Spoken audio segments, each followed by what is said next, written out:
어떤 고든 결끼리 붙이는 게 가장 아름답다. 그리고 같은 나무에서 잘라서 사용하시는 게 색감 맞추기가 좋다. 그리고 수축 팽창 조절 같은 것도 같은 나무이기 때문에 그렇게 붙여주셔야 돼요. 그러면 목재를 붙일 때 한 가지 또 생각을 하셔야 되는 게 뭐 목재가 뒤집어진다는 거 아시죠? 그 얘기는 뭐냐? 수축 팽창을 하면서 휜다는 거 알고 계시죠? 어떻게 휭니까? 저희가 목재 마무리면을 보게 되면은 이렇게 나이테가 있다면 어떻게? 바깥쪽 이런 식으로 휘겠죠, 그죠? 목재가 그죠? 그러면은 저희가 테이블이라든가 큰 작업을 할 때 그죠? 작업을 하시다 보면은 2판 내지는 3판씩 붙여요. 붙이면은 붙이실 때 얘네들을 아무 생각 없이 물론 이게 결이라든가 그 형태에 따라서 다르긴 한데 일단은 이런 식으로 다 붙이게 되면 어떻게 되겠어요? 전체적으로 얘가 이런 식으로 휘어버린다는 얘기죠. 큰 판 자체가. 그래서 이렇게 다수의 작업을 하는 3판 내지는 4판을 이음 내지는 접목을 하실 때는 어떻게 해주시는 게 좋으냐? 메이커 할게요. 이런 식으로. 이런 식으로.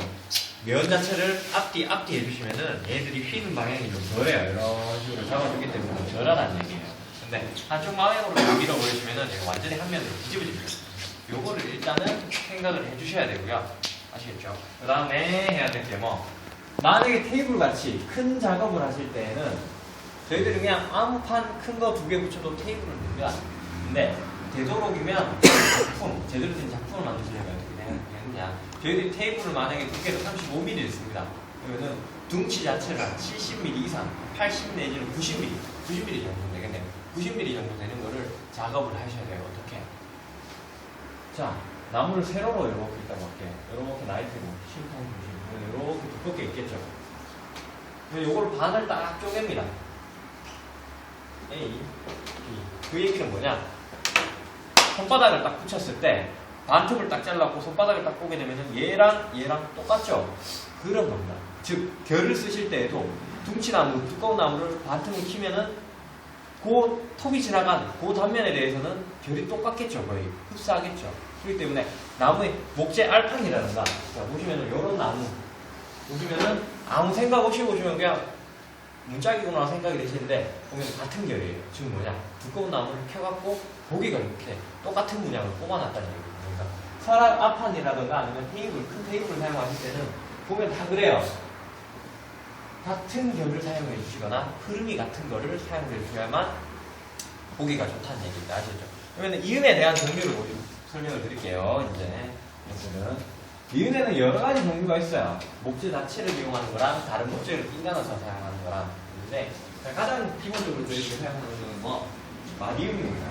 저희가 아까도 사용했다시피 자, 목재 마구리면 단면만 모두 보여줍니다. 이런 식으로 그냥 목재를 붙였죠. 수직면에서 그죠. 물론 이 면을 붙일 때는 대패라든가 이런 걸 치셔갖고 그러니까 뜯은 부분이 없어야 돼요. 원래 원칙은 제대로 하시려면 대패를 손대패 쫙 당기신 다음에요. 2개를 딱 얹혀갖고 뒤쪽에 어두운 데서 촛불이라든가 이런 걸 딱 프라시라든가 이런 걸 비쳤을 때 빛이 비쳐나오면 안 돼요. 그 정도까지 작업을 해서 해야 되는데 요즘 워낙 접착제가 잘 나오다 보니까 그렇게 신경 안 쓰셔도 되고요. 그리고 요게 가장 기본적인 마디움이라고 하고요. 마디움. 그 다음에 목재 아까 보시면 접착제를 사용했기 때문에 접착제 닿는 면이 넓어지면 넓어질수록 잘 붙어있겠죠. 이때의 미움이 있습니다. 이런 식으로 면을 잡도록 하는 게 있어요. 물론 이 상태에서 조금 더 강하게 하시려면 어떻게? 이 수직으로 나무 못이라든가 못을 하나 딱 박아버리면 좌우로 안 빠지겠죠, 얘네들. 그죠? 그렇게 사용하는 거예요. 그 다음에 얘에서 한 번 더 업그레이드 된 턱이음이 있습니다. 어떻게? 테트리스처럼 이런 식으로 반턱이음이라고 턱이음이라고 해요. 그렇게 되면은 단면 자체가 매우 많은 부분이 있기 때문에 구조적으로 매우 안정적입니다. 그리고 여기서 또 한 번 더 잡아주시고 싶으면 나무 못을 수직으로 한번 박아주시면 역시나 좌우로 빠지지가 않아요. 그래서 기본적으로 사용하시는 목재 자체를 이용한 이음은 이 3가지 정도만 알아두시면 되고요. 그 다음에 이어진 다른 목재를 이용해서 이 이음을 하는 방법이 있어요. 뭐냐? 쪽내 이음이 있습니다. 쪽내 이음. 혀이음이라고, 혀맞춤이라고 하고 휴이음이라고 하는 게 있어요. 어떻게 되어 있느냐? 이때부터 완전 테트리스입니다. 자, 수컷과 암컷을 구분해버려요. 그 얘기는 뭐냐? 스컷만 제가 구조적으로 약간 구체적으로 그리게 되면은 이런 식으로 레일이 생긴다. 그래서 받아주는 안끝과 나와 있는 여, 요거를 제혀 쪽내 이으면 제혀 이쪽 내 이으면 제혀 혀가 이거잖아요. 나와 있는 거 요걸 혀라고 하거든요. 제혀 쪽내 이음이라고 해요. 그리고 요거에 대해서 또 응용된 게 뭐냐, 딴혀 쪽내 이음이라고 했어요. 딴혀, 다른. 어떻게? 자, 목재를 보게 되면은 둘 다 안컷입니다. 이렇게 다른 목재를 받아 넣어서 작업을 하는 경우가 있어요. 이런 경우는 장점이 뭐냐면은 얘 같은 경우는 레일이 다 보이겠죠. 근데 얘 같은 경우에는 어떻게? 굳이 이면이 아니라 목재 중심부에서 따서 들어가도 된다는 얘기예요. 이렇게 쭉. 그러면은 마구리면 마구리면 대해서는 별 티가 안 나겠죠. 이렇게 이용하는 방법이고요. 그 다음에 또 다른 목재를 이용하는 건 뭐 나비장이음이라고 있습니다. 이 샘플 보시면은 이렇게 이런 식으로 주먹장 원리랑 똑같아요. 주먹장의 원리랑 똑같은데 넓은 부분이 좁은 부분을 잡아주다 보니까 좌우로 빠지지 않는 그런 성향을 가진 이음입니다. 얘는 마디움 자체를 하신 상태에서 업그레이드 하는 작업이 들어가신다고 보시면 돼요. 그래서 이렇게 나비장이음인데 나비장이음도 이렇게 나비 모양만 있는 게 아니라 보시면 뭐 동그란 모양 여러 가지 모양들이 있어요. 오뚜기 모양도 있고 이렇게 있는데 이런 모양도 있다라는 걸 알아두시면 돼요. 그러면은 요즘은 어떻게 작업을 하느냐, 테이프 같은 경우는 물론 제혀 쪽매, 딴혀 쪽매 같은 이런 거를 많이 응용을 해요. 나비장이라든가. 근데 요즘은 뭘 이용하시느냐 하면은 비스켓이라는 걸 이용하고 비스켓.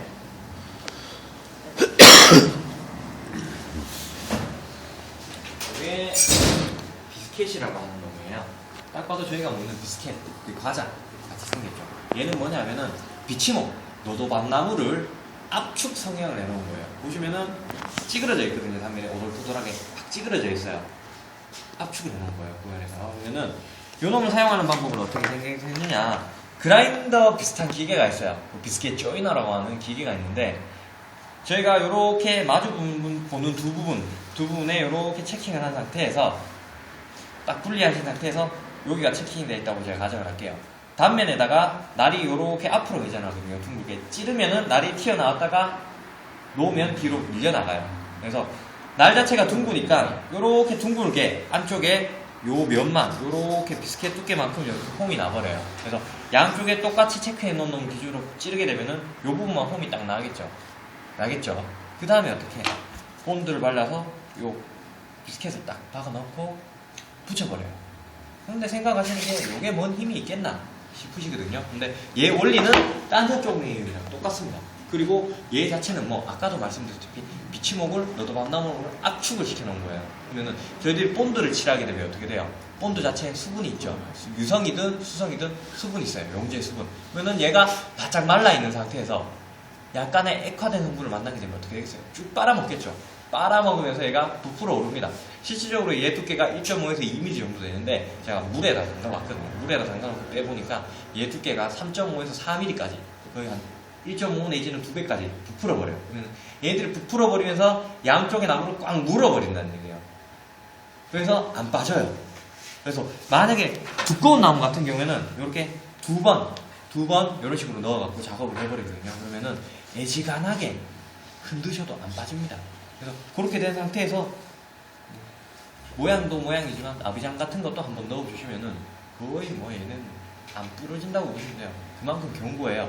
그리고 저희들이 사용하는 마디움 같은 경우에는 아까도 말씀드린 좀 약해요. 약합니다. 이 테이블 천판이라든가 이런 데 사용할 때는 마디움을 사용하는 게 별로 좋지는 않습니다. 그래서 비스켓 조이너라든가 나비장 이음을 항상 해주시는 게 좋고요. 이 마디움을 사용하는 건 어디에 사용하느냐, 좀 소목 가구 저희들이 만든 소품 쪽에서는 짜임이 박스 형태 같은 경우에는 상하로 다 잡아줘요. 그렇기 때문에 부러질 염려가 없고요. 그 다음에 망치질 해갖고 부러지실 것 같다고 생각이 드시는데 저희가 이 중간을 한쪽을 대놓고 때리지는 않습니다. 바닥이 평평한 부분에서 단면들만 쉽게 말하면 주먹짜임을 이런 식으로 까버리게 됩니다. 차후에. 그렇기 때문에 부러질 일이 거의 없다고 보시면 돼요. 부러지는 건 어디서? 가조립하시고 분리하실 때 많이 부러집니다. 그 얘기는 뭐냐면은 아까 보시면 저 박스 형태가 있었죠. 박스 형태에서 분리하실 때 한쪽 방향만 계속 때려요. 그럼 얘가 계속 나무가 이렇게 뒤집어지다가 딱 부러집니다. 근데 부러지는 게 본드면을 기준으로 좌우가 부러져요. 이 면 자체는 거의 떨어지는 일이 잘 없습니다. 그만큼 좋은 거예요. 그러면 접착제에 대한 걸 간단히 설명드릴게요. 그러면 저희들이 접착제를 기본적으로 사용을 했잖아요. 근데 이 접착제는 원리에 대해서는 아직도 정확하게 밝혀진 게 없다고 합니다. 그냥 가설만 낭설하고 있는데 가장 정확한 가설에 대한 거 한 가지만 제가 설명을 드릴게요. 어떻게? 이 접착제를 사용을 하게 되면은 나중 되면 굳겠죠? 굳죠? 딱딱하게 고체화가 된다는 얘기예요. 그러면은 목재 저희가 볼 때는 별로 뭐 깨끗하게 단면이 생겨져 있다고 생각을 하시는데 자세히 보게 되면은 목재 단면도 이런 식으로 공급이 다 있어요. 배패를 아무리 잘 치는 거 있습니다. 이 면 자체는 이렇게 맞닿을지언정 요면 이런 식으로 공급은 다 있거든요. 양쪽 면을 기준으로 이렇게 있어요. 근데 접착제를 이렇게 바르겠죠. 바르게 되면 어떻게 되겠어요? 얘들이 다 스며들겠죠. 스며들고 딱 붙였을 때 이런 식으로 붙였을 때 얘네들끼리 접착제가 서로 나중에 굳겠죠. 굳어서 쐐기 역할을 해준다고 합니다. 서로.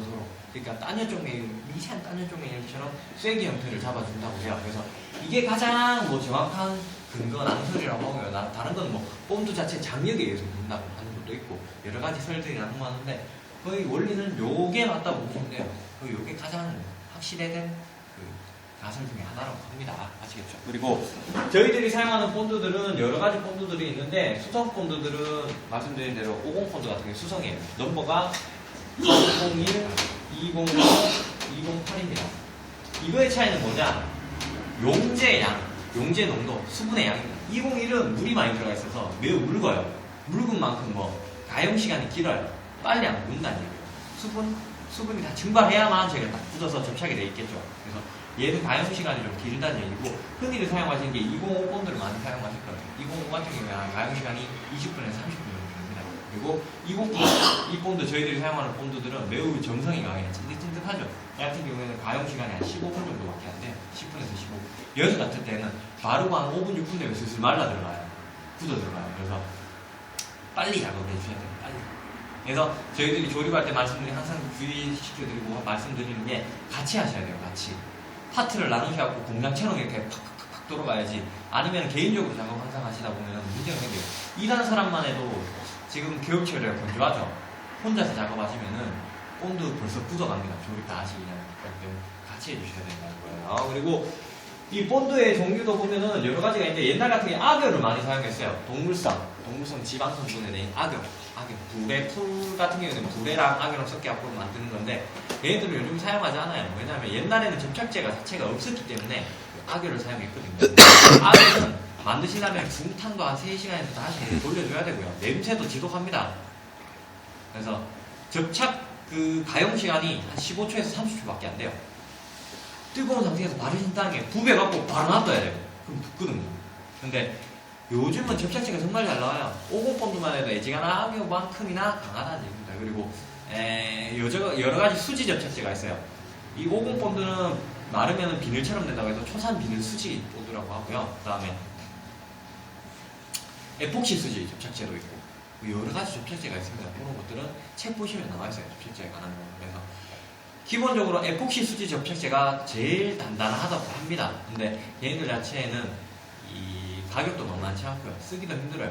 주제와 경화제를 섞어서 습니다. 그래서 에폭시 수지 같은 경우에는 물 이런 거, 습도 이런 게 강하고요. 그 다음에 저희들이 쌤들 흔히 사용하시는 거 나중에 급하면 쓸 텐데 MPU500이라는 게 있어요. 그거는 뭐냐면 쌤들 이 사우나실 있죠. 사우나실에 보면은 벽면에 부착돼 있죠. 히노키 즉 뭐 편백나무가 붙어있죠.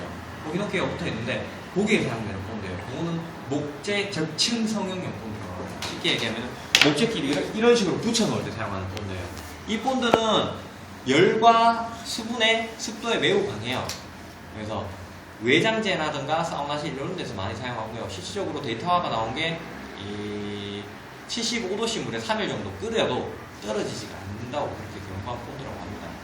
그런 접착제들이 있다라는 거예요. 쌤들이 만약에 50 본드가 쓰시기 싫으면은 뭐 타이트 본드라는 게 있어요. 타이트 본드라는 게 있는데 그것도 이 꼭지 색깔마다 달라요. 내장 제형이 있고 외장 제형이 있어요. 외장 제형 같은 경우는 색깔이 다른데 마찬가지로 수분이나 습도에 매우 강하고 그래서 걔네들은 가격이 좀 많이 비싸요. 한 750ml짜리에 가격이 한 14,000원 정도 하는 고가의 본드인데 근데 나중에 작업을 하실 때는 솔직히 말씀드리면 50 본드보다는 타이트 본드 정도는 써주시는 게 좋아요. 뭐 합판 같은 경우에는 저희가 그냥 쓰기 쉬우니까 50 본드 이렇게 쓱 쓰는데 뭐 테이블이라든가 좋은 작품을 하실 때는 그만큼 좀 견고한 본드를 사용해 주셔야만 그 잡고 있는 연수가 조금이라도 더 오래 가요. 아시겠죠? 그렇게까지 해주시면 되고, 오늘은 이제 식사하시고 대표 작업 들어갈 겁니다. 대표에 대한 거 설명드리고 하실 거니까 준비해 주시고요. 그만 찍으셔도 돼요, 선생님. 부끄럽네요, 심히.